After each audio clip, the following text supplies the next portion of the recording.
கொங்கு இளைஞர் பேரவை தமிழ்நாடு என்ற அமைப்பு எப்போது எதற்காக நிறுவனீர்கள், அதை பற்றி உங்கள் அனுபவங்களை எங்களிடம் பகிர்ந்துக்குமாறு கேட்டுக்கிறோம்.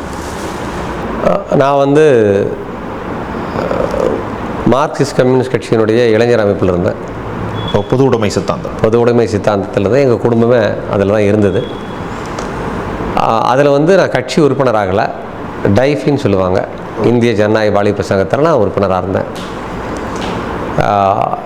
87 88 சோவியத்தில் ரஷ்யாவில் அந்த சோவியத் வீழ்ச்சிக்கு பின்னாடி எங்களுக்கெல்லாம் ஒரு பொய்யான தோற்றத்தை கட்சி நமக்கு சொல்லியிருக்குங்கிற மாதிரி ஒரு வெறுப்பு இருந்தது.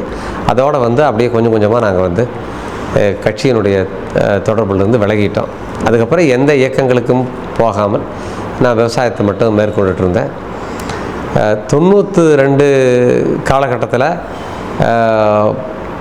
நான் 83 ஜூலை கலவரத்திலேருந்தே ஈழப் பிரச்சனையினால் ஈர்க்கப்பட்டு அதில் கவனம் செலுத்தி நாம் செயல்பட்டுருந்தோம்.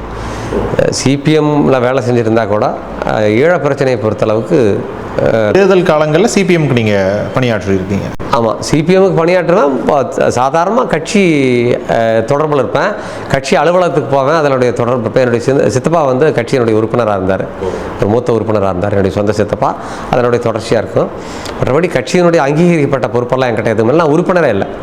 கம்யூனிஸ்ட் கட்சியில் அவ்வளோ சீக்கிரமாக உறுப்பினராக சேர்த்த மாட்டாங்க.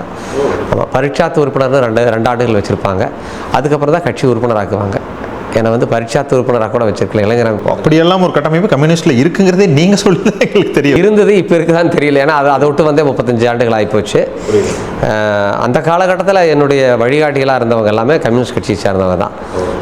தோழர் SM Bhadran, Nazeer, SM Marappan, AM Ghouse, AM Khader, இவங்க எல்லாமே என்னுடைய வழிகாட்டுதலாக சொல்லலாம். என்னுடைய இன்றைய போராட்ட காலத்துக்கு என்னுடைய செயல்களுக்கெல்லாம் அவங்களுடைய அறிவுறுத்தல் அல்லது வழிகாட்டுதலாம் இன்னும் எனக்கு பசுமையாக இருக்குது.